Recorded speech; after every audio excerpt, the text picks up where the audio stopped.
manok, bossing, no? Nanunuot talaga sa buto yung lasa. Salamat. Kasi kung di dahil sa'yo, ay hindi ako makakakain ng ganitong pagkain, bossing. Basta, ituloy mo lang ang pagiging tapat sa akin at palagi kang makakakain ng mga ganyan. Pero kapag tinraidor mo ko, nako, alam mo na kung ano mangyayari sa'yo. Edwin, mabuti na lamang at dumating ka na. Nandito na mga aswang. Oras na para ipakita mo sa lahat na kahit hindi ikaw si Edward, ay kaya mo pa rin maging tagapagtanggol ng ating baryo.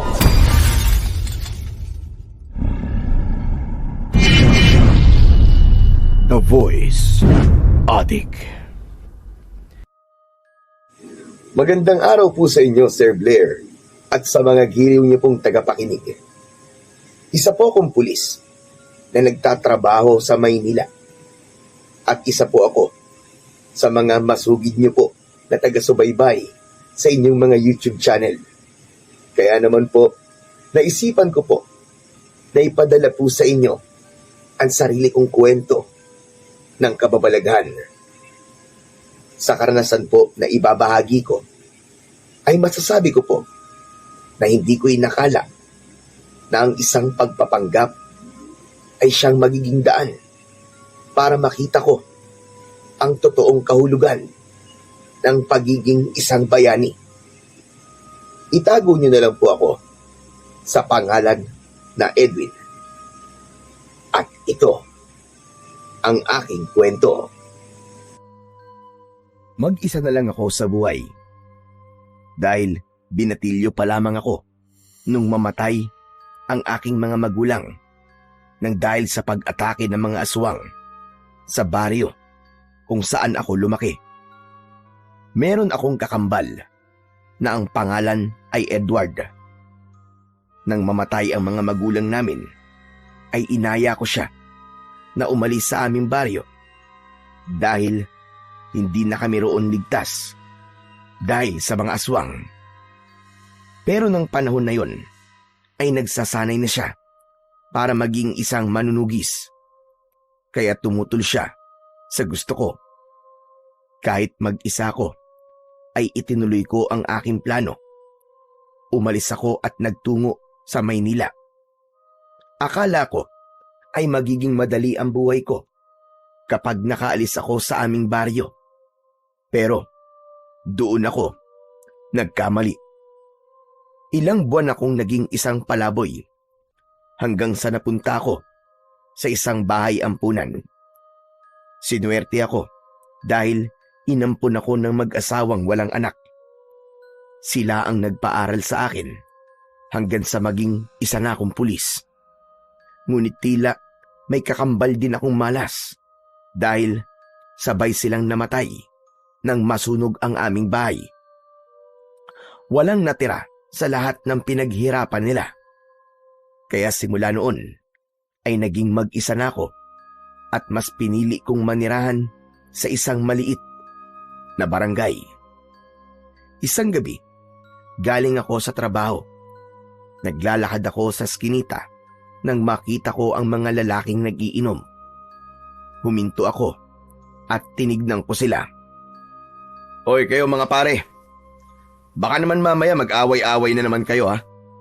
Pwede kayong mag-inom, pero ayoko na magkakapikunan kayo tapos magrarambulan kayo.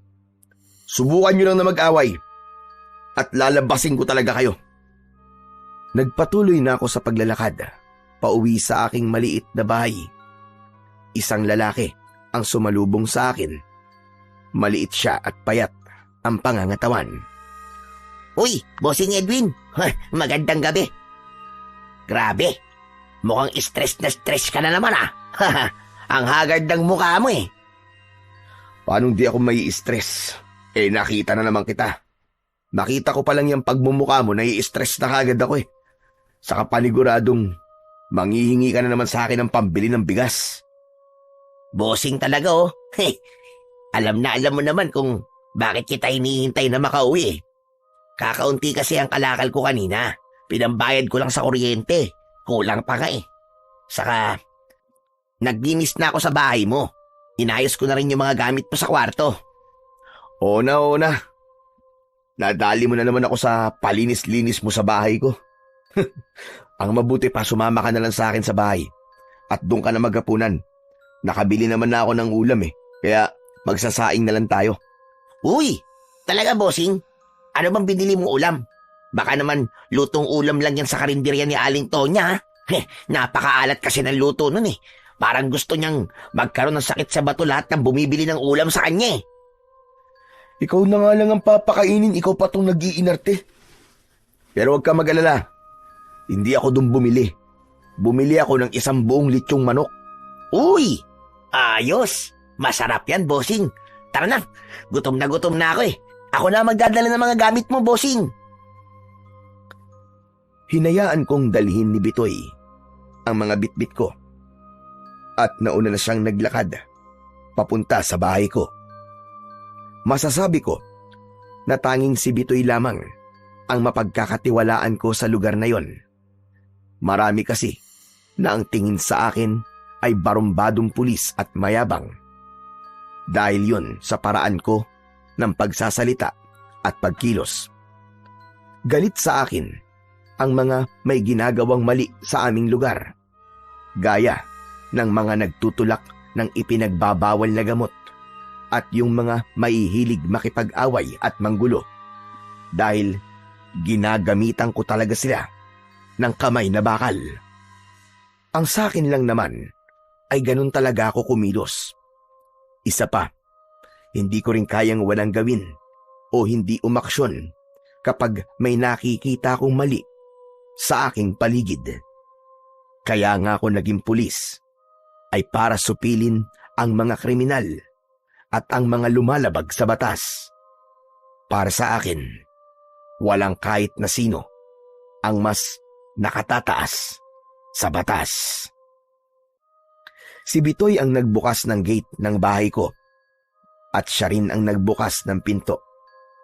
Meron kasi siyang sariling susi sa bahay ko dahil ganun kalaki ang tiwala ko sa kanya.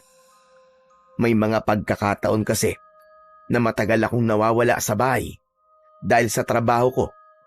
Kaya siya ang nagbabantay at naglilinis doon. Ayaw tumanggap ni Bitoy ng sweldo kahit inooperang ko na siya noon. Pero hindi ko kayang matiis na hindi siya bigyan minsan ng pera o ng pagkain. Malaki kasi ang utang na loob sa akin ni Bitoy. Pinagtripan kasi siya ng isang grupo ng mga kalalakian at pinagsasasaksak siya. Ako ang nagtanggol sa kanya at nagdala sa kanya sa pagamutan. Ayon kay Bitoy, kung hindi daw dahil sa akin, ay baka nasa ilalim na siya ng lupa at pinapapak na ng mga uod. Si Bitoy na ang nagsaing habang nagpapalit naman ako ng damit. Nang maluto na ang sinaing, ay pinagsaluhan na namin ang litsyong manok na binili ko. Grabe! At sarap talaga ng litsyong manok, bossing, no? Nanunuot talaga sa buto yung lasa.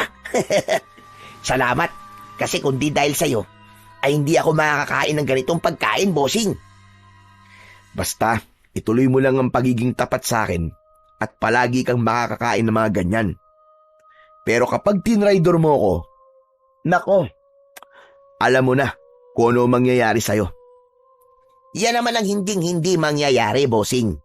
Napakawalang utang na loob ko naman kung gagawin ko yun sa'yo, bossing. Kung di dahil sa'yo, baka pantay na 2 pa ako ngayon at inuud na ako Pero bossing, ang tagal na nating magkakilala. Pero hindi ko pa nakikitang binibisita ka rito ng mga kamag-anak mo. Bossing, nasan ba sila? Patay na ang mga magulang ko, Bitoy. Namatay sila dahil... Dahil ano, bossing? Basta, namatay na sila. Parehas pala tayo. Wala na rin kasi akong mga magulang Yung mga kapatid ko naman, hindi ko na alam kung nasang lupalop. Watak-watak kasi kami. Kumbaga, nakakalat kami sa iba't ibang parte ng Pilipinas. Kapatid bossing, meron ka ba? Sandali akong natigilan sa tanong na yun sa akin ni Bitoy. Naalala ko kasi ang kakambal kong si Edward. Hindi ko kasi akalain na magkakahiwalay kami ng kambal ko. Mula pagkabata hanggang sa nagbinata ay magkasama kami. Marami din talaga ang nalilito sa aming dalawa dahil talaga naman na magkamukhang magkamukha kami. Kung meron nga lang makapagbibigay ng hustisya sa salitang pinagbiyak na buga, kami na yon ng kakambal kong si Edward. Bossing, may problema ba? Bakit bigla kang tumahimik nang tanungin kita kung may kapatid ka? Meron akong kapatid, Bitoy. 2 lang kami. Ang totoo niyan, kakambal ko siya. Wow! Ang astig naman ng bossing. Hindi ko akalain na meron ka palang kakambal, bossing, ha? Alam mo, pangarap ko rin na magkaroon ng kakambal eh. Kaya lang, wala sa lahi namin ng kambal. Kaya, wala akong magagawa. Talagang ginusto mo pang magkaroon ng kakambal, ha? Ano na lang ang mangyayari sa mundo kapag may 2 tao na nabubuhay na may ganyang muka? Pambihira ka naman, oo. Aray ko! Ang sakit mo naman magsalita, bossing. Teka, nasa na pala yung kakambal mo, bossing? Naroon siya sa probinsya namin. Gaya ko ay tagapagtanggol din siya roon. Ibig sabihin, parehas kayong pulis, bossing? Hindi. Ibang klaseng tagapagtanggol ang kakambal ko. Mas mahirap ang ginagawa niya kumpara sa ginagawa ko. Ano? Ibig sabihin, literal na tagapagtanggol? Yung parang superhero, bossing, ganun ba? Pwede bang wag ka ng maraming tanong? Kumain ka na lang dyan. Hindi ako makasubo ng maayos nang dahil sa kadaldalan mo eh. Grabe, ang sungit mo naman, bossing. Nagtatanong lang naman eh. Hindi ko na sinagot ang sinabing yun ni Bitoy at nagpatuloy na ako sa pagkain. Pero hindi ko na nagawang alisin sa utak ko si Edward.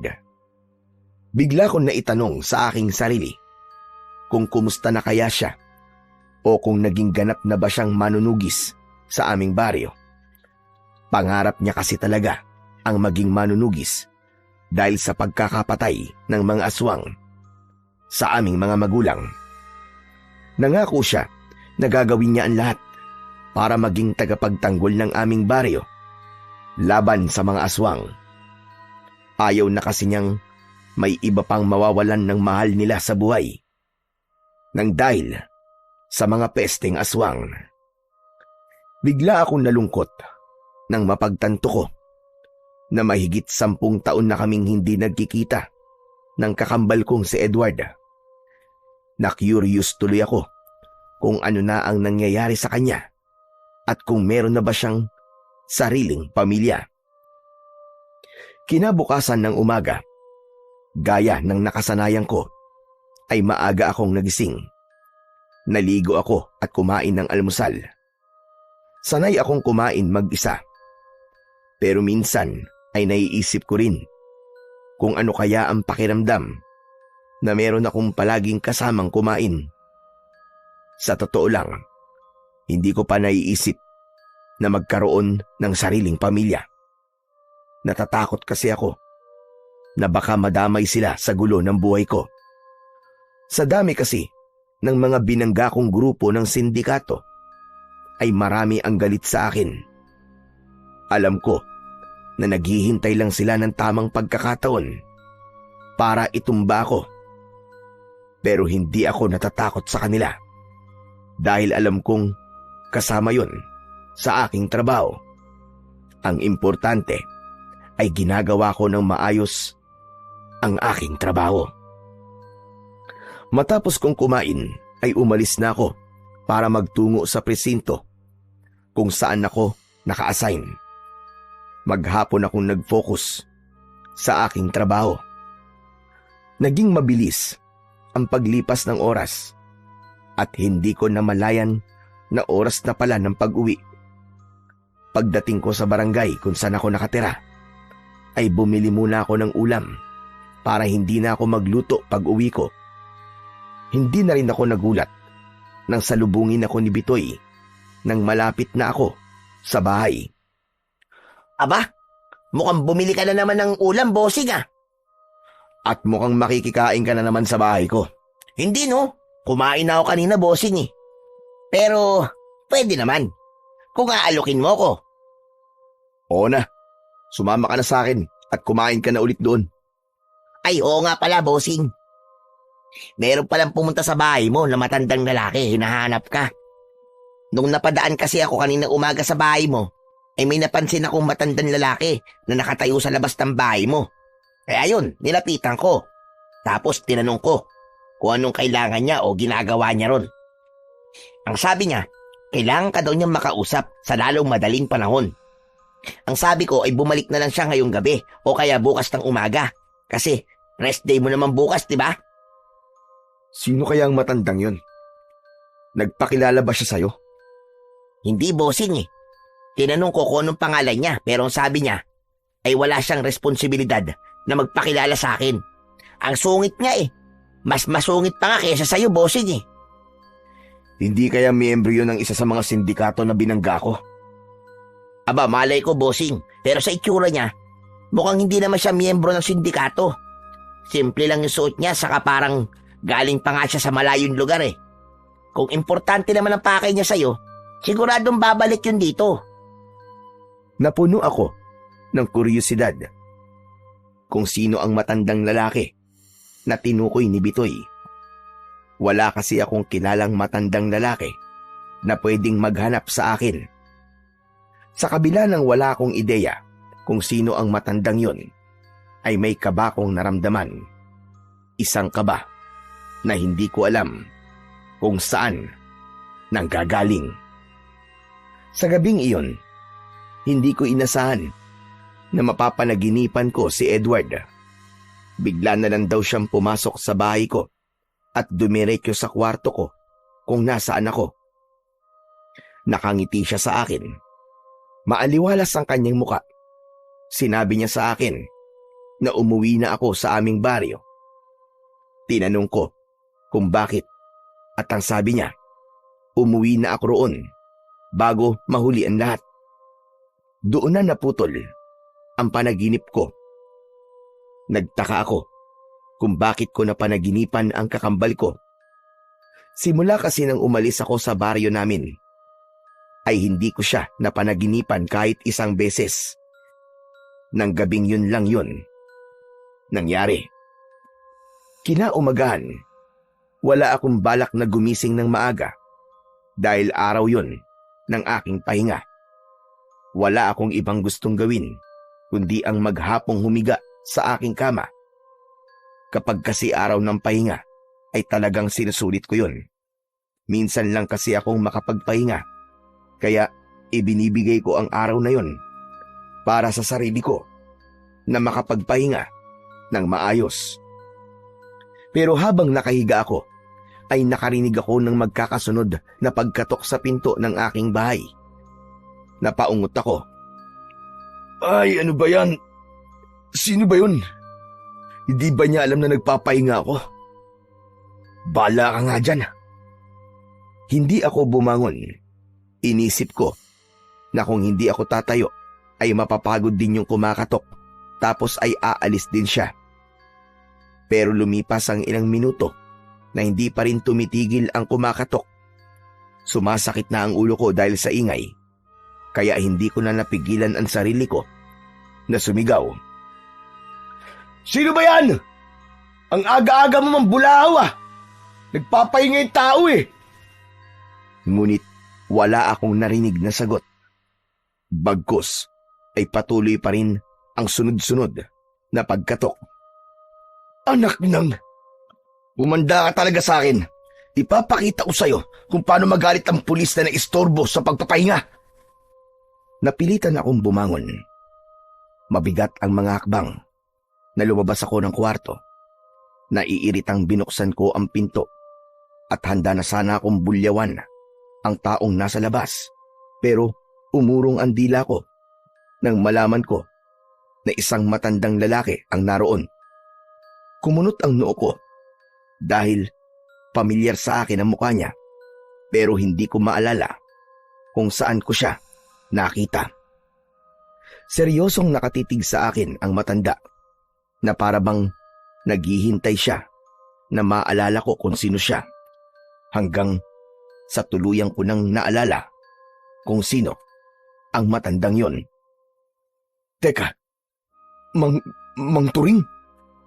Ikaw na ba yan? Mabuti naman. At naalala mo pa ako, Edwin. Hindi ko nga po kayo kagad nakilala eh. Mas tumanda po kasi ang itsura nyo. Ikaw din naman. Napakalaki na rin ng pinagbago mo. May 10 taon na rin po kasi nung huli tayong magkita. Mang Turing, ano po bang ginagawa nyo rito? Baka naman, pwede mo muna akong papasukin bago ko sabihin sa iyo ang totoong dahilan kung ano ang sadya ko rito. Sige ho. Pasok po kayo. Nilakihan ko ang pagkakabukas ng pinto. Pinaupo ko si Mang Turing sa sala. Nagtimpla ko ng 2 tasa ng kape at iniabot ko sa kanya ang isa. Mang Turing, ikaw po ba yung sinabi ng kaibigan ko na matandang lalaki na nasa harapan itong bahay ko kahapon? Sino? Yung lalaki bang mukhang bisugo? Kung siya tinutukoy mo, ay ako nga ang matandang yon. Hindi ko sinabi sa kanya ang pakay ko kasi mukhang hindi siya mapagkakatiwalaan. Si Bitoy po yun. Mabait po yun, Mang Turing. Teka, ano ho ba talaga ang sadya nyo rito sa akin? Humigop muna si Mang Turing ng kape at mas lalong naging seryoso ang mukha niya. Bigla akong kinabahan. Nagkaroon ako ng hinala na hindi ko magugustuhan ang sasabihin niya. May dala akong masamang balita. Alam kong magiging masakit ito para sa'yo. Kaya sana ay maging handa ka, Edwin. Ano ba yun, Mang Turing? Sabihin niyo na po agad. Kinakabahan po kasi ako eh. Ang kakambal mo. Wala na siya. Po? Si Edward? Bakit? May iba ka pa bang kakambal bukod kay Edward? Ang ibig ko pong sabihin paanong wala na siya? Umalis na po ba siya sa baryo natin? Saan po siya nagpunta? Hindi, Edwin. Patay na si Edward. Namatay siya noong nakarang gabi nung umatake siya sa kuta ng mga aswang sa gubat. Pakiramdam ko ay binuhusan ako ng 1 timbang tubig na punong-puno ng yelo. Napamaang ako habang nakatulala. Namuo ang luha ko sa gilid ng aking mga mata, pero tila ayaw ko mawala ng mga luha ko. Hindi totoo yan. Bawiin yung sinabi niyo, Mang Turing. Hindi pa pwedeng mamatay ang kapatid ko. At paanong mapapatay siya ng mga aswang? Isa siyang mahusay na manunugis. Sana nga ay pwede kong bawiin at sinabi ko. Pero yun ang totoo. Patay na ang kapatid mo, Edwin. Nakakalungkot na matapos ng ilang taong pagtatanggol niya sa baryo natin mula sa mga aswang, ay mamamatay siya nang dahil sa mga aswang. Hindi ako naniniwala. Siguro sinasabi niyo lang yan kasi gusto niyo akong bumalik sa baryo natin. Siguro inutusan kayo ni Edward na gawin yan kasi namimiss niya na ako. Sige, Mang Turing. Uuwi muna ako para makita ang kakambal ko. Hihingi ako ng tawad sa kanya kasi napakahabang panahon na nagawa kong tiisin na wag siyang makita. Pero Mang Turing, hinihintay ko lang naman na puntahan niya ako rito eh. Na siya ang dumalaw sa akin para maramdaman ko na gusto rin niya akong makita. Nagpapadala naman ako ng mga sulat sa kanya, kaya alam niya ang address ko at alam ko hindi ang sagot kung bakit niyo ako natuntun. Malamang ipinakita ni Edward sa inyo ang sulat ko. Tama ka, Edwin. Ipinakita nga sa akin ni Edward ang sulat mo para sa kanya. Kaya alam ko kung saan kita hahanapin. Ang totoo niyan, plano ni Edward na puntahan ka kapag natalo niya ang mga aswang nang sumugod siya sa kuta ng mga yon. Pero nabigo ang kapatid mo. Namatay siya sa pag-atake niya na yon. Nang sandaling yon, ay naramdaman kong hindi nagbibiro si Mang Turing. Doon na bumuhos ng tuluyan ang aking luha. Kilala akong barumbado, pero hindi ko na pinigilan ang sarili kong hagulgol ng iyak. Wala akong kwentang kapatid. Hindi ko man lang nagawang protektahan ng kakambal ko. Patawarin mo ko, Edward. Patawad kung hindi man lang tayo nagkita bago ka mawala. Patawarin mo ko, Tol. Hinayaan ako ni Mang Turing na umiyak. Maging siya ay naluluha na habang pinapanood ako. Tumayo ako para magtungo sa kusina. Uminom ako ng tubig. Sinundan ako roon ni Mang Turing. Huwag mong sisihin ang sarili mo, Edwin. Wala kang kasalanan sa nangyari kay Edward. Kung meron ba dapat sisihin, ay yun ang mga aswang na ilang taon nang nanggugulo sa baryo natin. Namatay ang kapatid mo bilang isang bayani at namatay siya na ginagawa ang bagay na gusto niya. At yun ay ang protekta ng ating baryo mula sa mga aswang. Pero bakit siya namatay? Hindi ba siya tinulungan ng mga tao sa atin? Napakaraming lalaki doon na. Sa kasamaang palad, takot sa mga aswang ang lahat ng tao sa baryo natin. Wala sa kanila ang may lakas ng loob para makipaglaban. Kami lang ni Edward ang may lakas ng loob na harapin ang mga aswang. Pero nang gabing yon, mag-isang nagtungo si Edward sa kuta ng mga aswang. Hindi niya yun ipinaalam sa akin. Dahil marahil ayaw niya akong mapahamak. Nalaman ko na lang na nagpunta siya sa kuta ng mga aswang nang pumunta ako sa bahay niyo ng gabing yon para sana ikausapin siya. Pero wala siya roon nang pumunta ako, kaya nagkaroon ako ng hinala na pumunta siya sa kuta ng mga aswang. Uuwi ako sa atin, Mang Turing. Gusto ko nandun ako sa burol ng kapatid ko. Ikinalulungkot ko, pero hindi ko na ibinurol ang kapatid mo dahil hindi ko kayang makita ang katawan niya na puno ng sugat mula sa mga aswang. Inilibing ko na kagad ang katawan ni Edward. Kung ganun, gusto kong puntahan ang libingan niya. Kahit man lang doon, ay masabi ko ang gusto kong sabihin sa kanya. Mang Turing, sigurado ko na wala kayo matutuluyan dito. Kaya bukas po ang bahay ko para sa inyo. Pero gusto ko po na makaalis na tayo sa lalong madaling panahon. Aayusin ko lang po ng mabilis ang pag-leave ko sa trabaho. Maraming salamat. Ang totoo niyan ay sa isang parke lang ako natulog kagabi dahil wala akong alam dito sa Maynila. Edwin Iyo, nakikiramay ako sa iyo. Napakasakit para sa akin ang pagkawala ni Edward at sigurado ko na mas masakit yung para sa iyo dahil kakambal ka niya. Marahan akong tumango. Doon ko napagtanto na kaya pala nagpakita si Edward sa akin sa panaginip at pinapauwi niya ako sa aming baryo ay isa na pala yung pahiwatig na mawawala na siya. Kung alam ko lang sana na mangyayari yun, umuwi na sana ako sa baryo namin upang nakasama ko man lang ang kakambal ko sa mga huling araw niya sa mundo. Gusto kong isipin na panaginip pa rin ang lahat. Gusto kong isipin na meron pa rin akong pagkakataon na makasama si Edward. Pero sa tuwing nakikita ko si Mang Turing at naaalala ko ang dahilan kung bakit niya ako pinuntahan, ay sumisiksik sa utak ko ang katotohanang patay na ang aking kakambal na si Edward. Hindi lang ako nasasaktan, may pagsisisi rin akong nararamdaman. Pagsisisi kasi hindi man lang ako umuwi sa aming baryo simula nang umalis ako roon. Inisip ko kasi na mas dapat na si Edward ang bumisita sa akin kaysa ako ang bumisita sa kanya.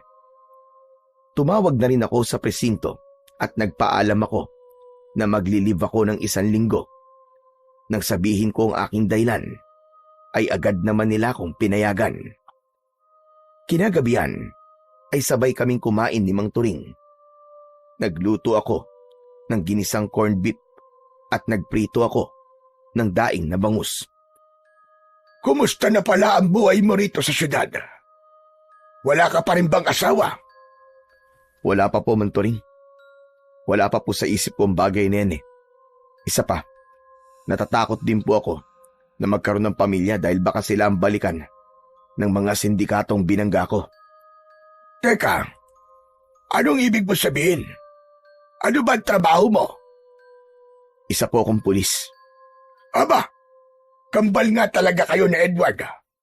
Halos parehas pala ang tinaak niyong landas. Pareho kayong tagapagtanggol ng mga walang kalaban-laban. Yun nga lang, mga kriminal ang nilalabanan mo. Ang kakambal mo naman ay mga aswang.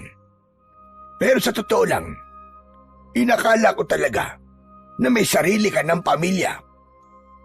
Bakit, Mang Turing? Si Edward po ba? May pamilya na? Wala pa rin. Pero ikakasal na sana siya sa nobya niyang si Clarissa sa susunod na buwan. Nakakalungkot talaga ang pagkawala ni Edward kasi 3 buwan nang buntis si Clarissa ngayon. Ibig sabihin, magkakaroon na ako ng pamangkin. Tama ka. Hayaan mo, pagbalik natin sa baryo natin, ay ipapakilala kita kay Clarissa. Sa kabila ng pagkamatay ni Edward, ay may saya akong naramdaman. Hindi ko kasi inakala na may iniwan siyang buhay sa mundo bago siya mawala. Sa gitna ng pag-uusap namin ni Mang Turing, ay biglang dumating si Bitoy. Nanlaki ang mga mata niya nang nakita niya si Mang Turing. Teka, sandali. Ikaw yung matandang nakita ko na nakatayo sa labas ng bahay ni Bossing Edwin, ah. Kakilala ko siya, Bitoy. Siya si Mang Turing. Nakatira siya sa baryo kung saan ako lumaki. Mang Turing, siya nga ho pala si Bitoy. Kaibigan ko po siya dito.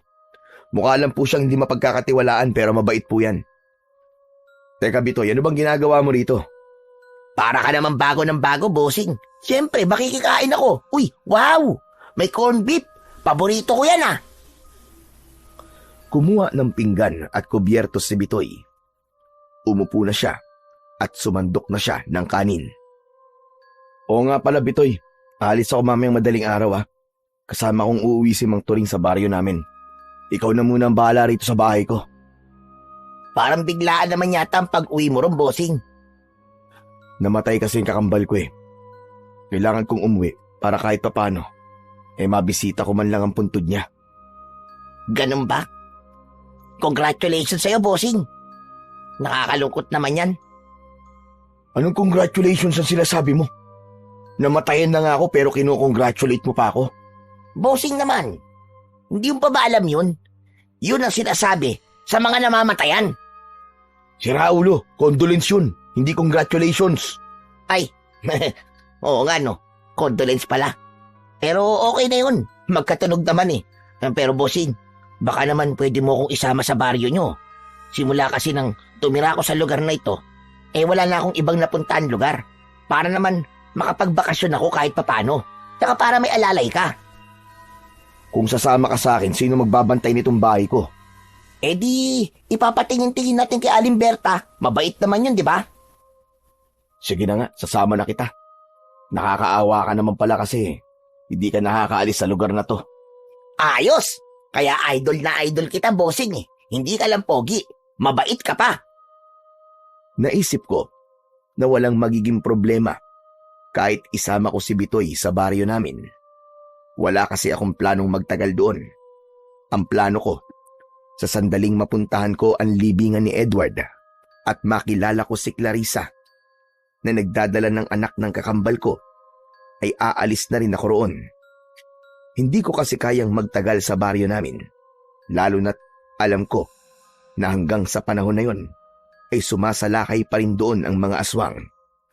hindi ligtas para sa amin ni Bitoy kung magtatagal kami roon ng ilang araw. Madaling araw pa lang ay gising na kami.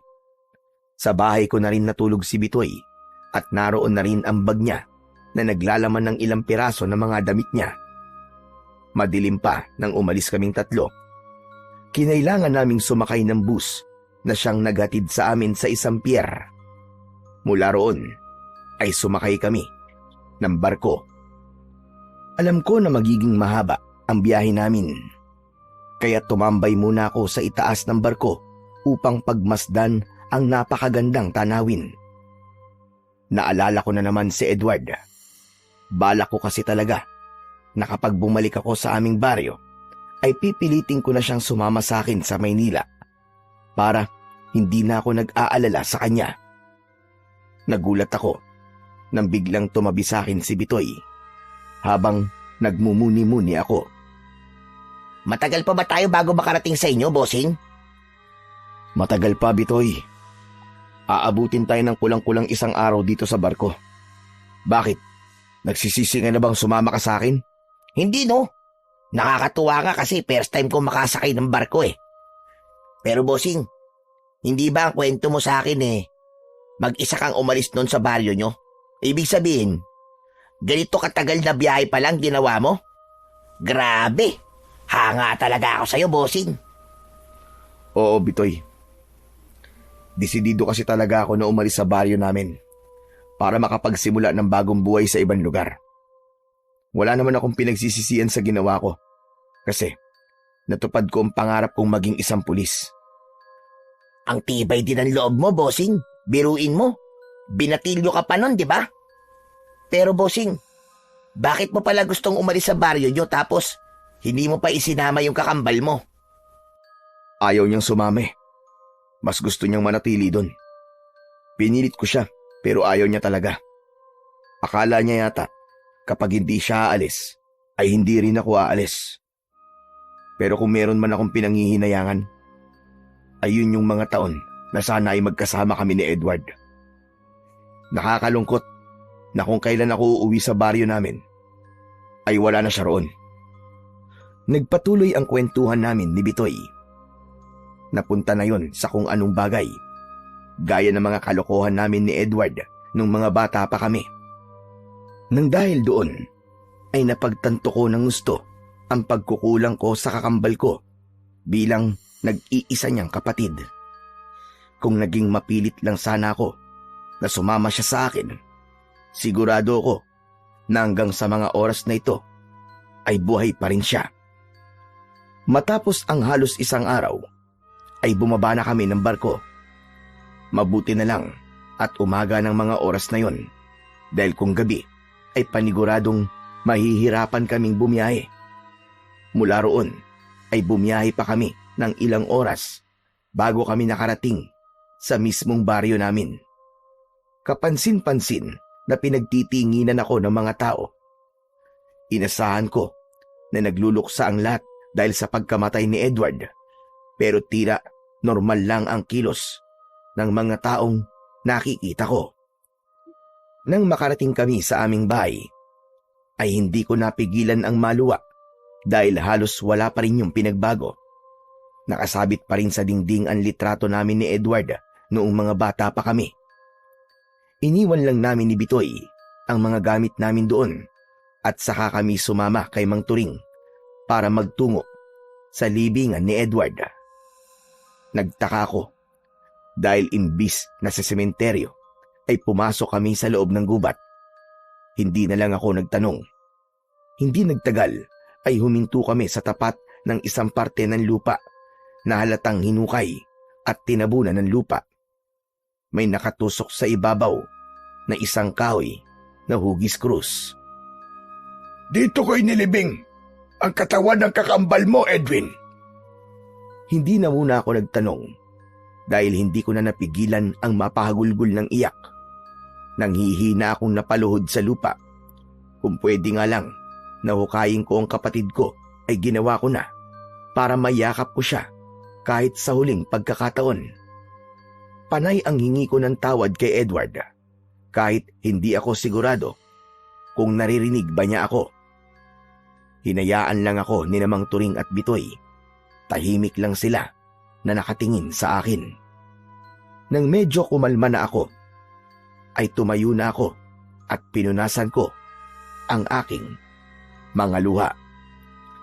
Hindi na sayang ang pagkamatay ng kakambal mo, Edwin.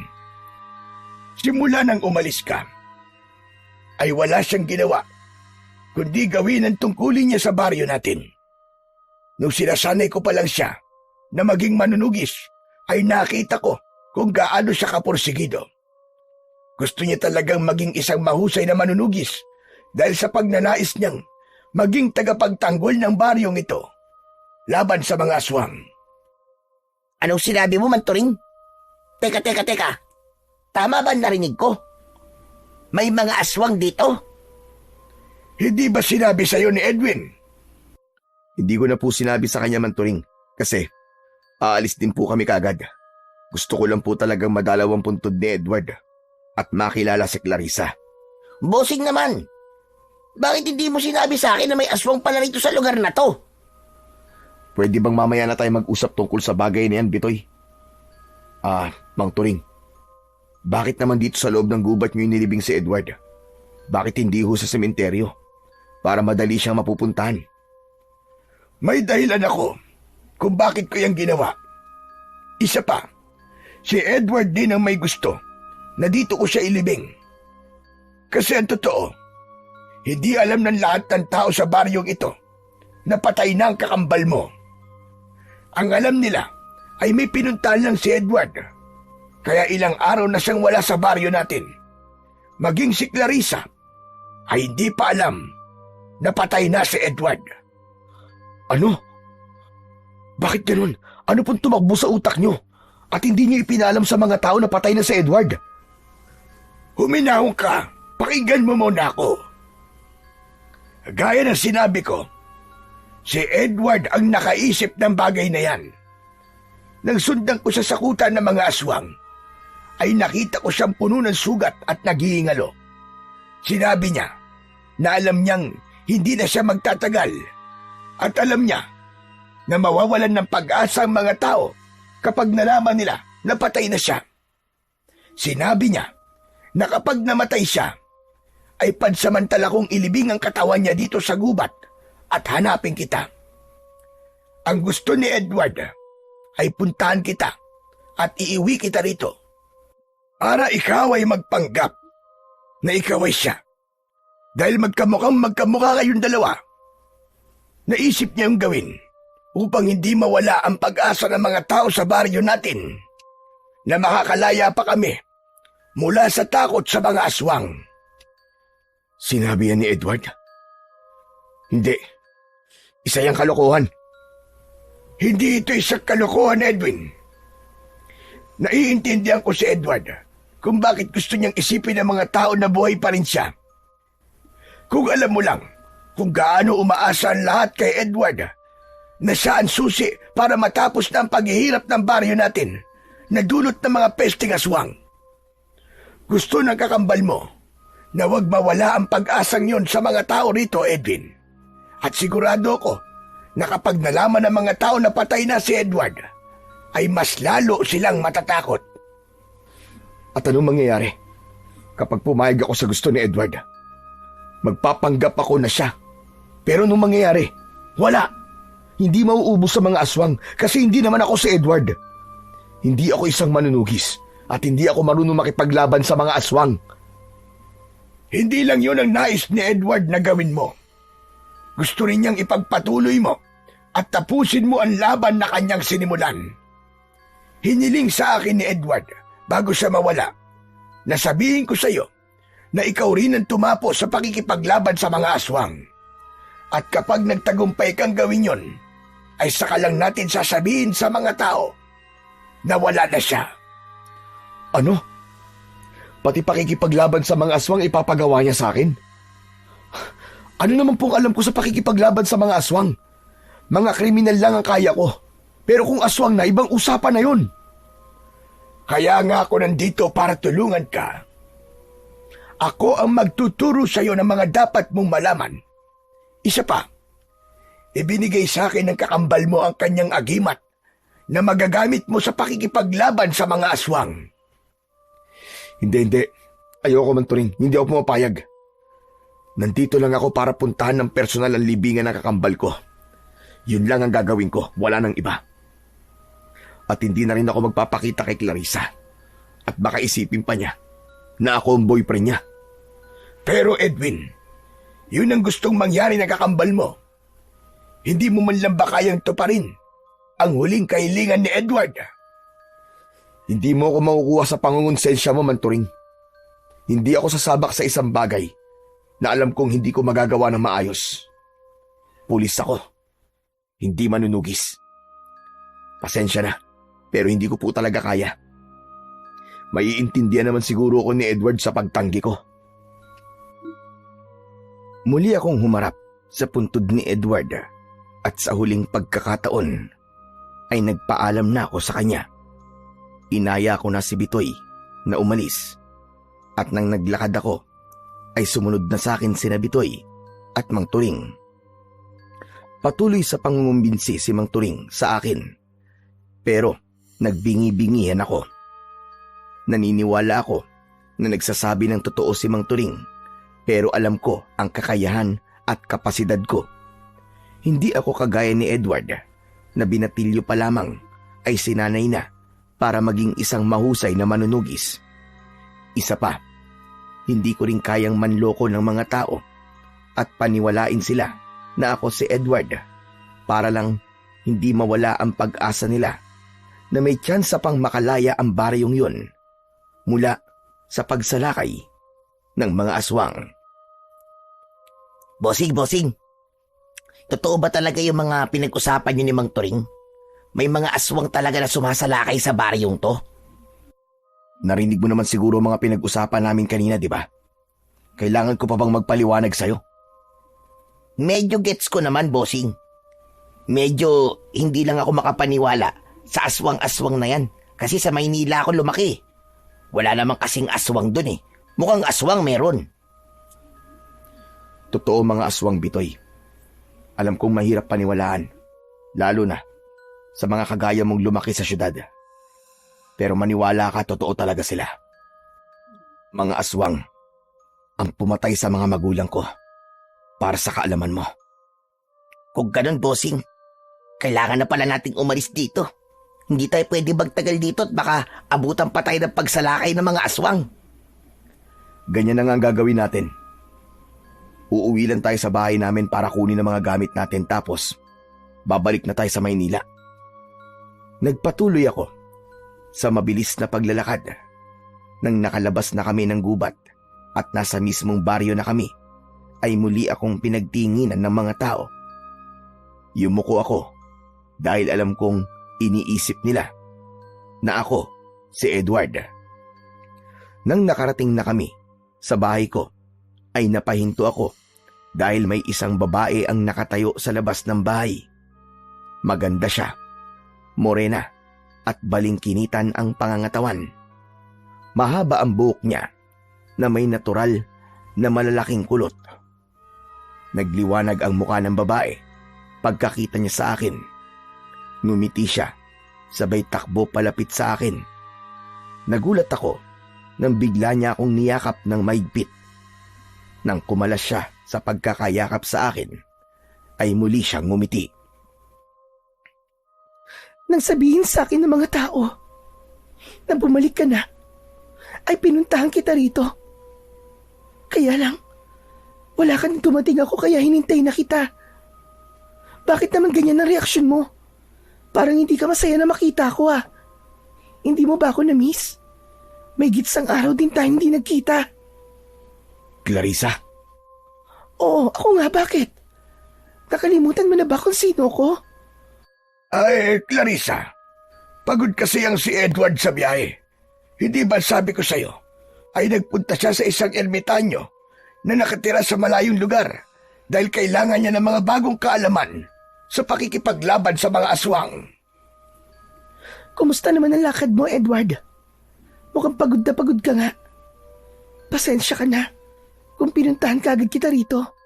Saka, gusto ko lang talagang sabihin sa'yo. Nasabi ni Aling Kuring ay delikado ang pagbubuntis ko. Kaya may mga halamang gamot siyang sinabi na kailangan kong inumin para mas maging makapit ang anak natin. Ayos lang, walang problema. Gusto rin naman kitang makita kagad kaya masaya ako na nandito ka, Clarissa. Sana naman may magandang nangyari sa lakad mo. Hindi ba na huling pag-uusap natin ay sinabi mo na baka puntiryahin ako ng mga aswang kasi buntis ako. Pero sigurado ka ba talaga doon?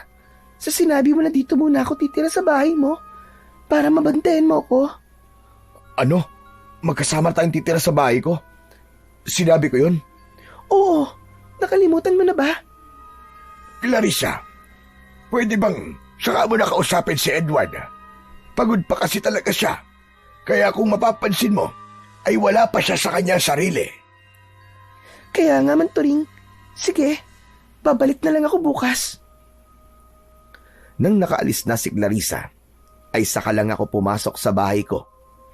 Sinundan ako ni Bitoy at Mang Turing. Nagpalakad-lakad ako dahil hindi ako mapakali. Hindi ko kasi akalain na sa iilang oras pa lang ako na bumalik sa aming baryo ay napakarami na kagad nangyari. Nakita mo naman siguro, Edwin. Hindi nahalata ni Clarissa na hindi ka si Edward. Kasi nga, talagang magkamukha kayo. Kaya kung papayag ka sa sinabi ni Edward, ay hindi ka mahihirapan na magpanggap. Sabihin na po nating madali lang na magpanggap na ako si Edward. Pero yung makikipaglaban po ako sa mga aswang, yun po ang hindi ko kayang gawin. Maniwala ka sa akin. Kaya mo ring gawin ang ginagawa ng kapatid mo. Gaya ng sinabi ko kanina, ay ako ang magtuturo sa iyo ng mga kailangan mong malaman. Pero nagbago na ba ang isip mo? Pumapayag ka ba na magpanggap bilang si Edward? Sige. Pumapayag na ako. Nag-aalala kasi ako sa pamangking ko na dinadala ni Clarissa. Ba kung anong gawin sa kanila ng mga aswang. Hindi naman ako papayag na pinatay na nga nila ang kapatid ko tapos pati pamangking ko na hindi pa ipinapanganak ay papatayin rin nila. Diyos ko, maraming salamat at pumayag ka na. Hindi mo alam kung gaano ako kasaya, Edwin. Pero kapag nabuking tayo ng mga tao, ikaw ang kailangan magpaliwanag sa kanila. Ikaw ang haharap sa kanila dahil plano nyo to ng kakambal ko. Huwag kang mag-alala, Edwin. Sigurado ko na hindi nila malalaman na hindi ikaw si Edward. Kahit nga si Clarissa na madalas nang kasama ni Edward ay hindi nakahalata. Basta, maging malumanay lang ang iyong pagsasalita at iwasan mo muna ang pagiging mayabang kumilos. Kilala mo naman siguro si Edward. Mainahon yung magsalita at gumalaw. Hindi ko alam, Mang Turing, kung kakayanin ko yan, pero susubukan ko. Pero, pwede po bang iwanan niyo muna kami rito ni Bitoy? Gusto ko na po magpahinga. Gusto ko pong kumalma. Mag-isip-isip. Saka, pwede po bang kayo na rin po ang kumausap kay Clarissa? Bakit ko naman kakausapin si Clarissa? Hindi ko naman po kasi alam na bago mamatay si Edward ay sinabi niya kay Clarissa na dito muna tumira. Baka pwedeng sa inyo na muna tumira si Clarissa kasi mahihirapan ako magpanggap na si Edward kung kasama ko siya sa iisang bubong. Gusto ko na kapag nasa labas lang ako at may ibang tao ay saka lang ako magpapanggap. Para kapag nandito ako sa bahay ay mailalabas ko naman kung sino talaga ako. Naiintindihan ko. Hayaan mo at ako na ang bahalang kumausap kay Clarissa. Aalis na muna ako para makapagpahinga na kayong dalawa ng kaibigan mo. Muli, maraming salamat sa pagpayag mo, Edwin. Sigurado ko na napakasaya ng kakambal mong si Edward sa desisyon mo na yan. Marahang tinapik ni Mang Turing ang balikat ko bago siya umalis. Isinarado ko ang pinto at saka ako umupo. Tumabi naman si Bitoy sa akin at nairita ako sa klase ng pagngisi niya sa akin. Hoy, anong ibig sabihin ng ngisi mo na yan, ha? Tumigil ka nga kasi naiinis ako sa ngisi mo, para kang aso. Napansin ko kasi na nagbago ang isip mo nang makita mo yung syota ng kakambal mo, bossing eh. Sa bagay, hindi naman ako nagtataka. Napakaganda naman pala talaga ni Clarissa. Siyempre, kapag nagpanggap kang si Edward, ikaw nang magiging syota ni Clarissa. Ang swerte mo, bossing. May instant jowa ka. Anak ng tutsang kahit kailan talaga manyak ka. Huwag mo akong itulad sa'yo, ha? Hindi ako pumayag sa gusto ni Edward at Mang Turing dahil maganda si Clarissa. Pumayag ako kasi gusto kong protektahan ng pamangking ko. Saka naisip ko na tama si Mang Turing. Huling kahilingan yun ng kakambal ko. Kaya dapat ay tuparin ko yun. Para kahit man lang sa bagay na to, ay makabawi ako sa kanya. Pero bossing, ipapaalala ko lang sa'yo na kailangan mong makipaglaban sa mga aswang. Sigurado ka bang kayang-kaya mo yon? Hindi ko alam, Bitoy. Pero kailangan kong kayanin. Kailangan kong tapusin ang laban na sinimulan ni Edward. Bakit kasi hindi pa siya sumama sa akin noon nang umalis ako dito eh? E di sana, wala akong ganitong problema ngayon. Kaya dapat, maubos ko na ang mga aswang na yon para makabalik na ako sa normal kong buhay. Kaya nga, bossing eh. Pero naisip ko lang na napakahalaga pala talaga ng kapatid mo sa baryo nyo, no? Biruin mo, itinuturing siyang bayani rito. Si Mang Turing na rin mismong nagsabi na kapag nalaman ng mga tao na patay na ang kakambal mo, mawawalan sila ng pag-asa na makalaya sa takot nila sa mga aswang. Ibig sabihin, ganong kalakas ang kakambal mo sa mga tao rito. Natigilan ako sa sinabing yun ni Bitoy at may mga bagay akong napagtanto. Noon kasi ay iniisip kong isang kabaliwan ang kagustuhan ni Edward na maging isang manunugis. Para sa akin ay hindi praktikal na magpakabayani ka para sa isang buong baryo na puro pasasalamat lamang ang matatanggap mo. Iba kasi yun sa pagiging pulis. Ako kasi, kahit isinusugal ko ang buhay ko, ay may natatanggap naman akong sahod. Pero nang dahil sa sinabi ni Bitoy, napagtanto ko kung bakit ninais ni Edward na maging isang manunugis. At yun ay upang maging simbolo ng pag-asa sa baryo namin. At sigurado ko na natupad niya ang bagay na yun. Nang sumunod na araw, ay agad naming inumpisa ni Mang Turing ang aming pagsasanay. Isinagawa namin yon sa likod ng bahay. Habang si Bitoy naman ay pinapanood kami habang kumakain ng chichirya na parabang nanonood siya ng pelikula sa sinihan. Lumapit si Mang Turing sa akin at inabot niya sa akin ang 2 itak. Kakaiba ang hawakan nun dahil may mga nakaukit doon na mga simbolo na wala akong ideya kung ano ang ibig sabihin. Ano yan, Mang Turing? Bakit niyo sa akin ibinibigay ang mga itak na yan? Dahil ito, ang mga sandata na ginamit noon ni Edward sa pakikipaglaban sa mga aswang. Kaya ang mga ito rin ang gagamitin mo. Nagpapatawa po ba kayo? Pulis ako. Baril po ang ginagamit ko at hindi itak. Pero hindi na ikaw ngayon si Edwin. Habang nandito ka sa baryo natin, ay ikaw muna si Edward. Kailangan mo matutunan kung paano siya makipaglaban sa mga aswang. Paniguradong magtataka ang mga tao kapag nakita nila na baril ang ginagamit mo sa pakikipaglaban. Anak ng putya, oo. Ang hirap naman ito. Kung hindi ko lang mahal ang kapatid ko at ang pamangking ko, hindi ko to gagawin eh. Yan din ang isa sa gusto kong magbago sa'yo. Sana ay gawin mo to, hindi lang dahil sa mga mahal mo sa buhay, kundi para rin sa mga taong walang kalaban-laban. Ganyan mag-isip noon si Edward. Kaya naging mabilis ang lahat para maging isa siyang mahusay na manunugis. Oo na. Ang dami niyo pa sinasabi. Wala naman pala akong pagpipilian eh, kundi gamitin ang itak na to ni Edward. Akin na nga yan, para makapagsimula na tayo. Nang iabot sa akin ni Mang Turing ang itak, ay may kakaiba kong naramdaman. Tila may mga maliliit na boltahe ng kuryente ang biglang gumapang sa aking kamay, papunta sa lahat ng parte ng aking katawan. Sigurado ko na nagmula yon sa itak. Sandali lang, Manturing. Ang sabi nyo ay merong ginagamit na agimat si Edward, tama ba? Nasaan po yun? Mas maganda siguro kung turuan nyo na rin akong gamitin yon para maging mabilis tayo rito. Ang agimat na yon ay hawak mo na. Ang itak na yan ay naglalaman ng agimat na kayang gawing malakas at maliksi ang kung sino mang hahawak niyan at gagamit niyan laban sa mga aswang. Pero kung meron itong agimat o kapangyarihan, bakit nagawang patayin ng mga aswang ang kapatid ko? Yan din ang ipinagtataka ko.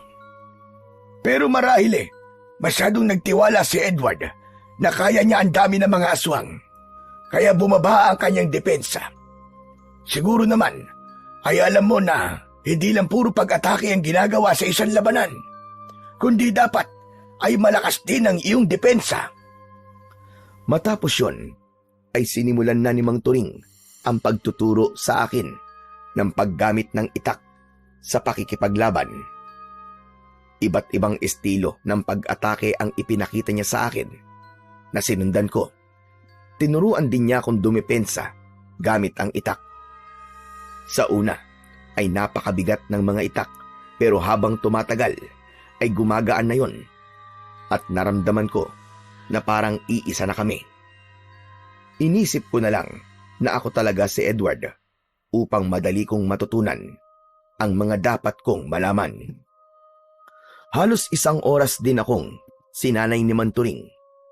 Kahit papano ay nakukuha ko na ang tamang paghawak sa mga itak at kung paano ko yung gagamitin sa pakikipaglaban at pagprotekta sa aking sarili. Sakto, pagkatapos ng aming pagsasanay, ay dumating bigla si Clarissa na may dalang 1 pinggan ng pritong saging. Oh, Clarissa! Anong ginagawa mo rito? Ikaw naman, parang bago sa ito ha. Hindi ba? Alam mo naman na kapag ganitong oras na nagsasanay ka, ay palagi kitang dinadala ng merienda. Sorry, nakalimutan ko eh. Tama-tama nga ang dating mo kasi kakatapos lang namin magsanay ni Mang Turing. Kinausap pala ako kagabi ni Manturing tungkol dun sa pagtira ko sa bahay mo. Naiya ka lang daw sabihin sa akin. Kaya siya ang nagsabi ng gusto mong sabihin. Naiintindihan ko naman kung bakit mas gusto mo na sa bahay ako ni Mang Turing tumira. Baka kasi kung anong isipin ng mga tao kasi nakatira ako sa bahay mo tapos hindi pa tayo kasal. Kung buhay pa sana ang mga magulang ko, paniguradong hindi tayo mag-aalala kasi may kasama sana ako sa bahay. Bakit? Ano bang ikinamatay ng mga magulang mo? Nakalimutan mo na ba?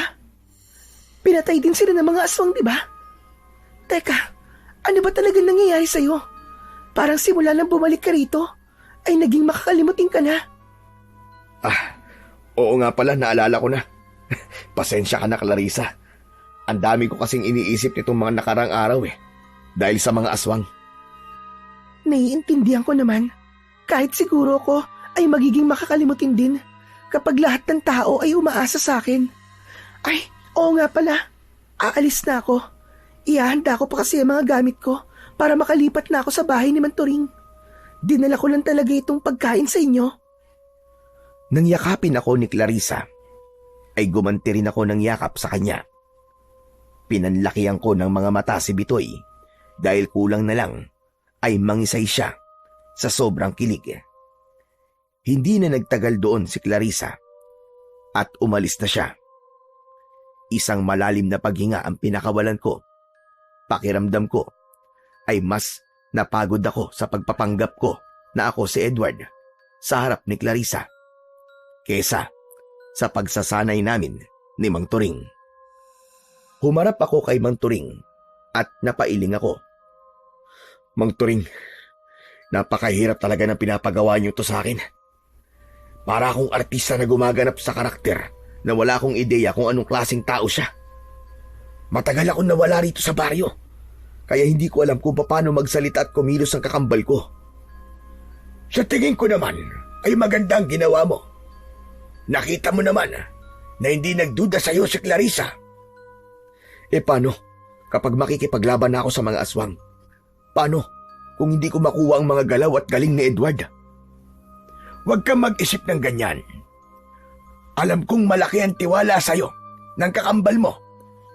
Kaya niya naisip na ipasa sa'yo ang tungkulin niya sa baryo natin. At gusto ko ring sabihin na maganda ang ipinakita mo sa ating pagsasanay. Mabilis kang matuto, kagaya ni Edward. Hindi nakapagtataka. Nakakambal ka niya. Sus, binolo niyo pa ako. Nagsasabi lang ako ng totoo, Edwin. Isa pa, kung hindi ka mahusay, ay sasabihin ko naman sa iyo yun. Kaya magtiwala ka rin sana sa iyong sarili na kaya mo ito, gaya ng pagtitiwala sa iyo ng kakambal mo. Nang sandaling yon, ay hindi ko alam kung ano ang mararamdaman ko. Hindi ko alam kung matutuwa ba ako sa mga bagong kaalaman na nalalaman ko o matatakot ako dahil hindi ako sigurado kung magtatagumpay ba ako sa misyon kong talunin ang mga aswang sa baryong yon. Pero isang bagay lang ang naging sigurado ko at yun ay ang hindi pala madali ang ginagawa ng kapatid ko bilang isang manunugis. Kung mahirap ang maging pulis, ay mas mahirap pala ang maging kagaya ni Edward. At ramdam na ramdam ko na kagad yun, kahit pagsasanay pa lamang ang ginagawa ko.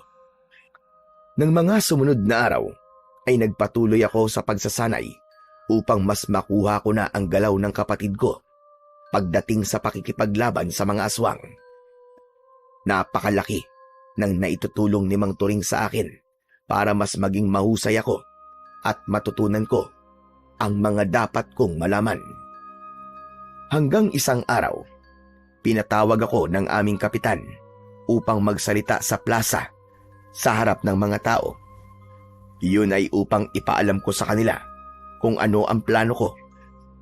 Ayon kay Mang Turing, ay ginagawa talaga yun ni Edward ng isang beses sa isang buwan upang mas maramdaman ng mga tao ang pag-asa na darating ang panahon na matatapos na ang dilubyo sa aming baryo. Bago ako magsalita sa harap ng mga tao sa aming baryo, ay sinabi muna sa akin ni Mang Turing kung anong mga sinasabi ni Edward noon sa ganung pagtitipon para kahit papano ay meron akong ideya sa mga sasabihin ko. At habang nagsasalita ako sa plaza, ay nakita ko kung gaano matamang nakikinig ang lahat sa akin. Nakatingin sila sa akin na para bang ako ang nag-iisa nilang pag-asa para matapos na ang kaguluhang ilang taon nang nagpapahirap sa kanilang lahat. Pagkatapos kong magsalita, ay nagpasalamat ako sa mga tao sa pakikinig nila sa akin at naglakad na ako pauwi sa aming bahay. Maya-maya pa ay isang lalaki ang tumawag mula sa likuran ko. Huminto ako at paglingon ko ay isang nakangising lalaki na balbas sarado ang palapit sa akin. Napakunot noo ko. Nung una ay hindi ko maalala kung sino siya hanggang sa naalala ko na siya si Ruben. Siya yung palaging nang aaway sa amin ng kapatid ko nung mga bata pa kami. Kilala ko siya bilang mayabang, mapagmataas at hindi nagpapatalo sa lahat ng bagay. At ramdam ko na hindi pa rin siya nagbabago base sa paraan ng pagtingin niya sa akin. Anong kailangan mo sa akin, Ruben? Gusto ko lang sabihin, natawa ako sa mga pinagsasabi mo kanina sa plaza. Hindi ka pa rin nagbabago. Pinapaasa mo pa rin ang mga tao sa isang bagay na alam naman nating imposible. Ano bang gusto mong palabasin? Bakit kasi hindi mo nalang aminin sa mga tao na hindi mo talaga kayang ubusin ang mga aswang sa baryo natin? Tama na ang pagpapaasa mo sa kanila. Pinapaniwala mo lang sila sa isang bagay na hindi mo naman kayang gawin. Ikaw yata ang hindi nagbabago. Hanggang ngayon ay mayabang ka pa rin. Aba, nakapagtataka. na sumasagot ka na sa akin ng ganyan Dati naman palagi ka lang tahimik.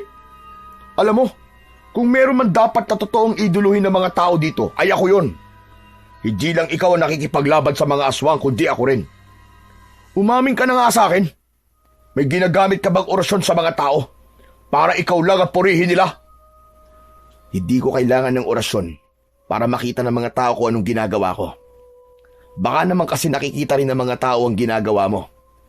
Pero bukod dun, ay nakikita nila na may mali sa'yo. Hindi mo ba naisip yon? Iba ka na talaga magsasasagot ngayon Parang hindi na ikaw si Edward Pero alam mo, masaya ako na nakaligtas ka nung sumalakay ka sa kuta ng mga aswang. Hindi ko akalain na mabubuhay ka pa Maganda rin talaga na sinunod mo ang payo ko sa'yo. Anong payo ang sinasabi mo? Nakalimutan mo na ba? Ako nagsabi sa'yo na umatake ka sa gabing yon dahil kakaunti ang mga aswang na nasa kanilang kuta. Pasensya ka na rin kung hindi kita nasamahan ng gabing yon, gaya ng sinabi ko sa'yo. Alam mo na, may mas importanteng bagay kasi akong ginawa Nakakalokong ngumisi si Ruben. Tinapik niya ang braso ko at saka siya naglakad palayo. Hindi ako gumalaw sa kinatatayuan ko. Pinag-isipan kong mabuti ang mga sinabi sa akin ni Ruben. Bilang isang pulis, naramdaman ko na may mali sa mga sinabi ni Ruben, lalo na sa parting sinabi niya na sasamahan niya dapat si Edward sa pag-atake sa kuta ng mga aswang. Pero hindi na ito tumuloy. Maya-maya pa ay nagpatuloy na ako sa paglalakad. Iniisip ko pa rin ang mga sinabi ni Ruben. Nang nakarating na ako sa bahay ay umupo ako sa upuang nasa harapan ng bahay na nasa ilalim ng isang puno ng mangga. Nang dumating si Mang Turing ay umupo siya sa tabi ko. Parang ang lalim yata ng iniisip mo Tungkol ba yan sa pagsasanay na ginagawa natin? Huwag kang mag-alala, Edwin. Ako na nagsasabi sa'yo. Araw-araw ay humuhusay ka. Nakukuha mo na ang galaw ng kakambal mo. Hindi naman po yun ang iniisip ko, Mang Turing Kanina kasi, kinausap ako ni Ruben. Talaga? Aba, ano naman sinabi sa'yo ng damuho na yon? Di pa rin po siya nagbabago. Kung ano siya nung umalis ako rito, ay ganun pa rin siya. Napakayabang pa rin niya. Totoo bang nakikipaglaban din ho siya sa mga aswang? Oo. Nang malaman niya noon na gustong maging manunugis ni Edward, ay sinabi rin niya sa akin na gusto rin niyang maging manunugis. Kilala mo naman si Ruben, hindi ba? Ayaw nung nagpapatalo, lalong-lalo na sa kapatid mo. Ang hilig niyang makipagkumpetensya kahit hindi niya yung kailangang gawin. Sinanay ko sila noon ni Edward, pero walang disiplina si Ruben, kaya itinigil ko ang pagsasanay sa kanya. Pero kahit hindi ko siya sinanay, gaya ng ginawa ko sa kapatid mo, ay itinuloy pa rin niya ang pakikipaglaban sa mga aswang. Pero alam niyo po ba, na si Ruben palang nagsabi kay Edward na sumalakay sa kuta ng mga aswang nung gabing namatay siya. Yung kasi ang sinabi sa akin ni Ruben kanina. Ang sabi pa niya, magkasama sana sila ni Edward sa pagsalakay doon. Pero hindi nakasama si Ruben kasi meron siyang ginawang ibang bagay. Sinabi yun ni Ruben? Aba, hindi ko alam ang tungkol sa bagay na yan. Hindi ko alam na magkasama pala sana silang dalawa sa pagsalakay sa kuta ng mga aswang sa gabi na yun. Hindi po ba nakakaduda ang bagay na yun, Mang Turing? Pakiramdam ko, pinagplanuhan ang pagkamatay ni Edward at may kinalaman doon ang hayop na si Ruben. Pulis ka nga talaga. Pero kilala ko si Ruben. Kahit mayabang yon, ay wala sa pagkatao niya ang gagawa ng paraan para mapahamak sa ganung paraan si Edward. Oo, ang tingin niya sa kakambal mo ay katunggali. Pero sa tingin ko naman, ay hindi aabot sa ganung bagay si Ruben. Ayokong alisin ang duda ko kay Ruben. Babantayan ko pa rin siya. Kung may kinalaman nga siya sa pagkamatay ng kakambal ko, sisiguraduhin ko na magbabayad siya. Kung gusto mong gawin yan ay hindi kita pipigilan. Pero sana ay mas bigyan mo ng atensyon ng iyong pagsasanay, lalo na't wala tayong ideya kung kailan sasalakay ang mga aswang. Huwag po kayong mag-alala, Mang Turing. Ginagawa ko naman po ang lahat para maging handa ako kung sakaling sumalakay ng mga aswang dito sa baryo. Gagawin ko po ang lahat para walang magginala na hindi ako si Edward. Yan ang gusto kong marinig mula sa iyo. Maraming salamat talaga, Edwin. Alam kong mahirap para sa iyo ang ginagawa mo ito. Ginagawa ko po ito bilang ito ang huling-hiling ng kakambal ko. At gaya ng sinabi niyo, ginagawa ko rin po ito para sa lahat ng taong nakatira sa baryo natin. Nakangiti akong tinanguan ni Mang Turing. Hindi nagtagal ay nagsimula na kaming magsanay. Inalis ko muna sa isip ko ang tungkol sa mga sinabi ni Ruben dahil alam ko na hindi yun makakatulong sa ginagawa naming pagsasanay ni Mang Turing. Nang matapos kaming magsanay ni Mang Turing, ay sandali akong nagpahinga. Nang makabawi na ako ng lakas, ay naisipan kong magtungo sa libingan ng aking kakambal.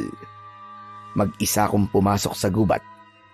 Sa aking paglalakad, ay may nakita kong ligaw na bulaklak na tumubo malapit sa isang malaking bato. Pinitas ko ang mga bulaklak at nang makarating na ako sa libingan ni Edward, ay inialay ko ang mga bulaklak sa ibabaw nun. Ang daya mo, tol. Talagang nauna ka na dyan sa kabilang buhay para makasama si nanay at tatay. Hindi mo man lang ako hinintay na bumalik dito sa atin. Tapos, grabing laki pa ng obligasyong iniwan mo sa akin. Minsan, hindi ko rin alam kung nasa tamang hulog pa ba ang utak mo. Pero puwera biro, tol. Huwag kang mag-alala. Gagawin ko ang lahat para makalaya na ang baryo natin sa mga aswang. Dahil alam ko na yun ang gusto mo. Ito na lang ang magiging pambawi ko sa'yo sa mga pagkukulang ko bilang kapatid mo. Sisiguraduhin ko na kung nasan ka man ngayon, ay may pagmamalaki mo ko. Nangangako ko na hindi mauuwi sa wala ang pagkamatay mo, tol. Napapitlag ako nang may narinig akong tunog ng nabaling sanga na parang merong nakaapak noon. Lumingon ako sa pinanggagalingan ng tunog pero wala naman akong nakitang tao. Lumingalinga pa ako sa paligid upang masiguro ko na walang ibang tao. Sino nandyan? May tao ba dyan? Naghintay ako kung may sasagot pero wala akong natanggap na sagot. Ipinilig ko ang ulo ko at inisip ko na guni-guni ko lamang yon. Hindi na ako nagtagal sa lugar na yon at umalis na rin ako.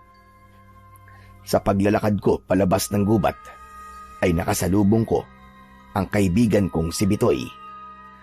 Sabi ko na nga ba, nandito ka, bossing eh. Wala ka kasi sa bahay mo, kaya naisip ko na baka dinalaw mo ang puntod ng kapatid mo. Huwag ka na nga maingay. Baka mamaya may makarinig pa sa mga sinasabi mo eh. Sino naman makakarinig sa mga sasabihin natin dito? Yung mga ibon? Yung mga hayop dyan sa paligid? Nagpapatawa ka naman, bossing eh. Magsabi ka na nga sa akin na totoo. Nandun ka ba kanina nung kinakausap ko si Edward sa puntod niya? Wala, bossing ha. Nakita mo naman na pupuntahan pa lang sana kita dito eh. Bakit? May problema ba, bossing? Wala. Tara na. Umuwi na tayo bago pa may makakita sa atin dito. Baka kung ano pang isipin nila na ginagawa natin dito eh. Nauna na akong maglakad kay Bitoy.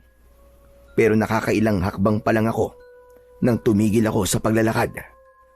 Mabilis akong lumingon sa pinanggalingan namin dahil may naramdaman ako na presensya ng isang tao. Pero wala akong nakita kundi mga puno at mga halaman. Hanggang sa nagpatuloy na ako sa aking paglalakad. Pero may kaba akong naramdaman dahil hindi ako sigurado kung merong ibang tao na nakarinig ng mga sinabi ko kanina habang nasa harapan ako ng puntod ni Edward.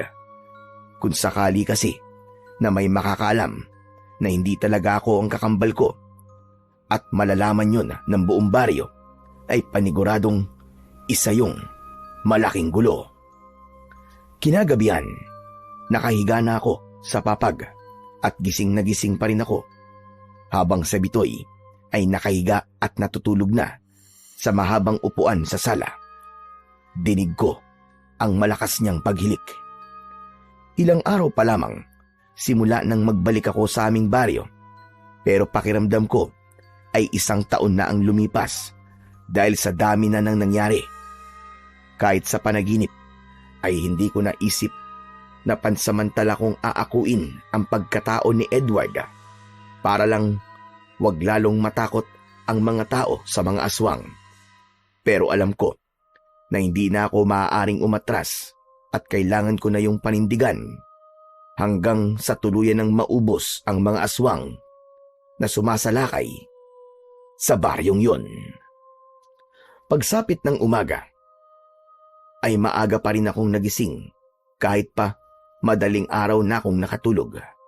Habang nagtitimpla ko ng kape, ay humahangos na dumating si Mang Turing at bakas sa mukha niya ang pag-aalala.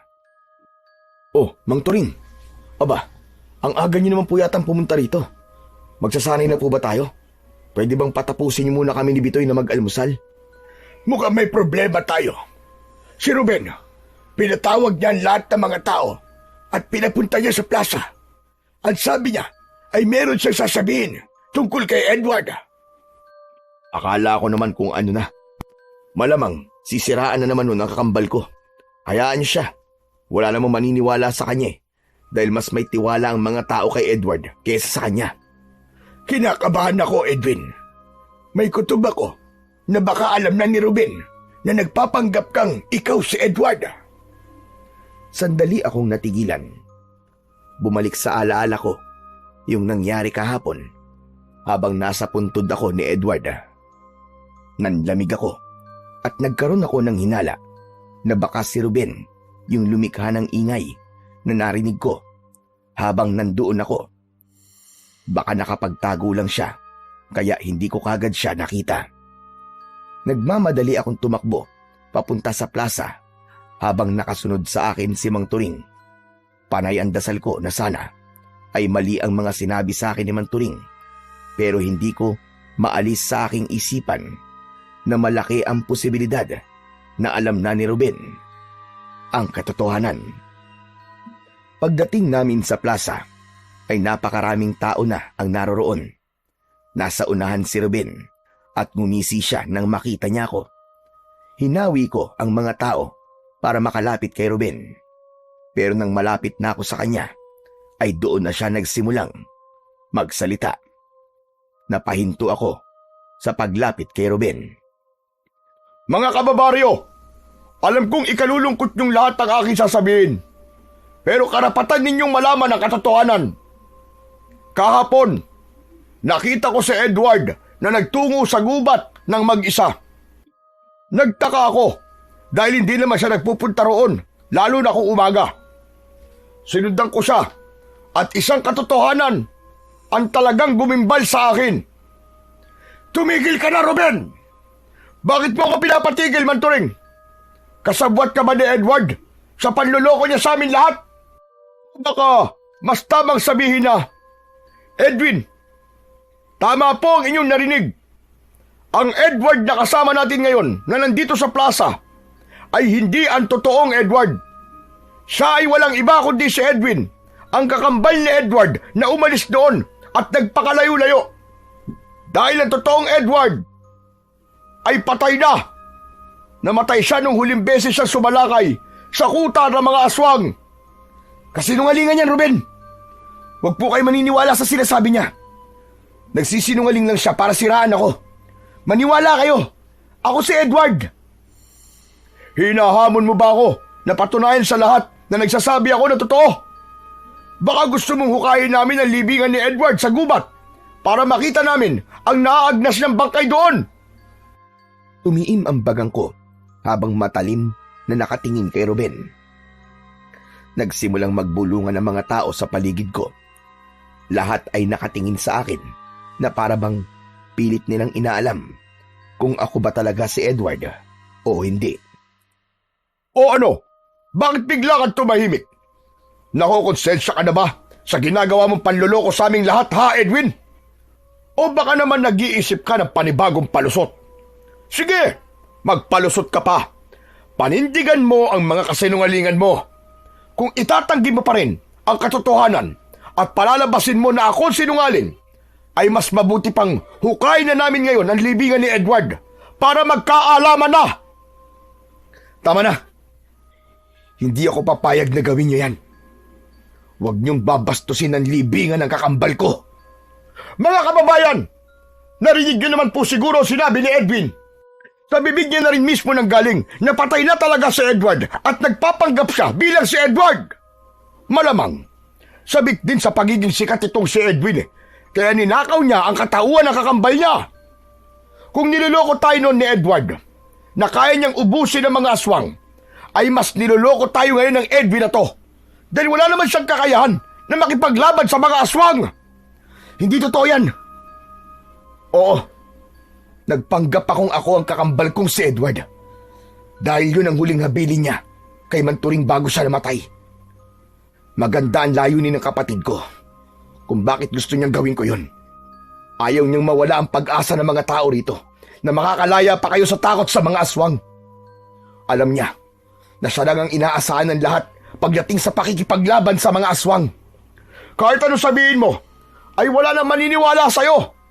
Niloko mo kaming lahat eh. Maging si Edward ay niloko niya rin kami. Sa bagay, kambal nga pala kayong dalawa, kaya parehas kayong manloloko. Sabay-sabay na sumigaw ang mga tao ng manloloko at sinungaling. May mga tumawag pa sa akin ng huwad na manunugis. Gusto ko pa sanang magpaliwanag sa kanila, hindi para linisin ang pangalan ko, kundi para linisin ang pangalan ni Edward. Pero hinila na ako ni Mang Turing papalayo sa plaza. Paglabas namin ng plaza, ay sinalubong kami ni Bitoy at kasama na niya kami na umuwi ng bahay. Kahit malayo na kami sa plaza, ay dinig na dinig ko pa rin ang sigawan ng mga tao. Nasaktan ako, hindi para sa aking sarili, kundi para kay Edward. Pakiramdam ko kasi ay sinira ko ang maganda niyang reputasyon sa baryong yun na alam kong inalagaan niya ng napakahabang panahon. Nang nakauwi na kami sa bahay ko, ay agad kong isinarado ang pinto. Nagpalakad-lakad ako at nag-isip ako kung ano na ang sunod naming gagawin. Napakasama pala talaga ng ugali ng Ruben na yun. Hindi ba niya naisip na kaya ka nagpanggap na kakambal mo ay para rin sa baryo nyo? Hindi na yun maiisip ni Ruben. Dahil matagal na siyang may inggit kay Edward. Kaya naman, gagawin niya ang lahat para masira si Edward at para siya na ang hangaan ng mga tao. Magsasalita pa sana ako. Ngunit biglang dumating si Clarissa. Luhaan siya at nakatingin siya sa akin na para bang naguguluhan. Nang nakalapit si Clarissa sa akin, ay nagulat ako nang sinampal niya ako ng napakalakas. Walang iya ka! Manloloko ka! Kaya pala parang may kakaiba sa'yo. Dahil hindi ka naman pala si Edward. Clarissa, hayaan mong ako ang magpaliwanag sa'yo, Iya. Isa ka pa, Manturing. Kasabot ka ng lalaking ito sa panloloko sa aming lahat. Hindi niyo ba alam kung gaano kasakit para sa akin na malaman na matagal na palang patay si Edward? Ang sasama niyo. Paano niyo ito nagawa? Paano niyo ito nagawa? Dahil yun ang gustong gawin ni Edward, Clarissa. Gusto niya na ituloy ko na simulan niya. Gusto niya na habang hindi pa nauubos sa mga aswang sa baryong ito, ay isipin ng mga tao na buhay pa siya para hindi kayo mawalan ng pag-asa. Naiintindihan ko ang galit mo sa akin ngayong, Clarissa. Pero sana, Unawain mo rin kung bakit ito ginusto ng kakambal ko. Dalhin niyo ako sa libingan ni Edward. Ngayon din. Sinamahan namin si Clarissa sa puntod ni Edward. Doon ay mas lalong tumindi ang pag-iyak ni Clarissa.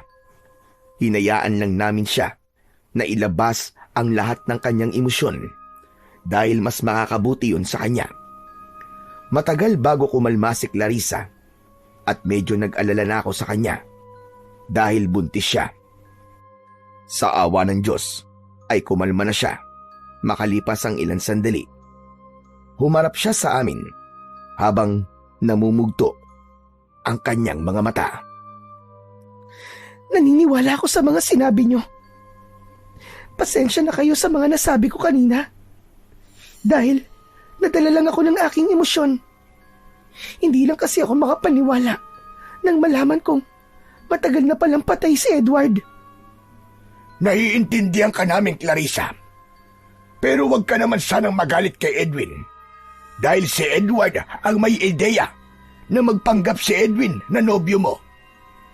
Kapag handa ka ng makinig, ay sasabihin ko sa iyo ang lahat ng detalye. Handa na po akong makinig. Kaya sabihin niyo na po sa akin ang mga kailangan kong malaman. Lalo na kung paano po namatay si Edward. Mas makakabuti siguro kung sa bahay na tayo mag-usap. Sumang-ayon si Clarissa sa sinabi ni Mang Turing. Nauna silang umalis ni Clarissa habang naiwan naman kami ni Bitoy sa tabi ng puntod ng kakambal ko. Nang sandaling yon ay isang bagay lang ang nasa utak ko at yun ay ang hindi ko kayang mag-isa ang laban ko sa mga aswang. Napagtanto ko na kung nakikipaglaban na si Ruben sa mga aswang ay kailangan kong makipagtulungan sa kanya. Kahit pa may hindi siya magandang ginawa sa akin, ay iisa lang ang layunin namin at sigurado ko na pagdating sa pagtatanggol sa aming baryo ay magkakaisa kami. Kinagabihan ay lumabas ako para magtungo sa bahay ni Ruben upang kausapin siya sana. Kakatok na sana ako sa pinto nang marinig ko ang boses ni Ruben sa loob. Sumilip ako sa siwang ng pinto at nakita ko si Ruben na nakaharap sa salamin habang nagsusuklay. Sa wakas, nasira ko na rin ang pangalan ni Edward sa mga tao. At sigurado ko na ako na ang hahangaan ng mga tao ngayon. Napakadali naman pala kasing dispatchayin ni Edward. Ang dali niyang maniwala nung sinabi ko na atake kami sa kuta ng mga aswang. Wala siyang kaalam-alam na sa gabing yon ay maraming aswang sa kuta na yon. Napatay tuloy siya ng mga aswang. Pasensya ka na, Edward. Matagal ka na rin namang tinitingala ng mga tao eh. Kaya sa pagkakataong ito, ay ako naman. Mariin kong naikuyom ang aking mga kamay sa aking narinig. Sa sobrang galit ko, ay malakas kong sinipa ang pinto at nang nagibayon, ay dire-diretso akong pumasok. Nagulat si Ruben nang sakaling ko siya. Hayop kang demonyo ka! Sinasabi ko na nga ba eh, may kinalaman ka sa pagkamatay ng kakambal ko. Papatayin din kita, hayop ka! Hindi ako makahinga. Tama na! Tama na, Edwin! Maawa ka! Maawa? Bakit ikaw ba? Naawa ka ba sa kapatid kong demonyo ka? Ang dapat sa kagaya mo, hindi na binubuhay! Paigpit ng paigpit ang pagkakasakal ko kay Ruben. Nagdilim na ng gusto ang paningin ko dahil sa sobrang galit na nararamdaman ko. Ngunit pinakawalan ko si Ruben nang marinig ko ang sigawan ng mga tao sa labas.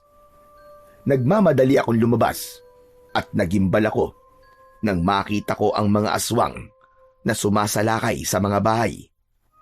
Nakakatakot ang kanilang mga itsura. Mahaba ang bias nila at matutulis ang kanilang mga kuko. Meron silang matutulis na ngipin na animo ay mga patalim at mga matang pulang-pula.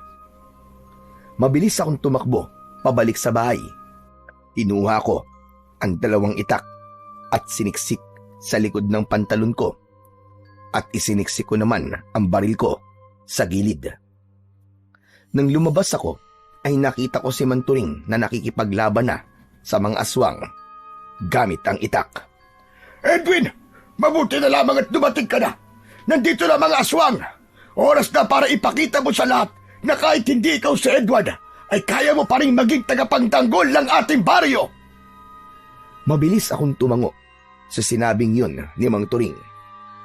Agad ko kagad siyang tinulungan sa pakikipaglaban sa mga aswang. Ginamit ko ang mga natutunan ko sa kanya sa pagsasanay namin. Inisip ko na kasama namin si Edward sa laban na yon. At inisip ko na ginagawa ko yon para mabigyan na ng tuldok ang takot ng mga tao laban sa mga aswang. Nagtalikuran kami ni Mang Turing nang pinalibutan kami ng mga aswang. Ibinalik ko sa kaluban ang 2 itak at saka ko inilabas ang aking baril.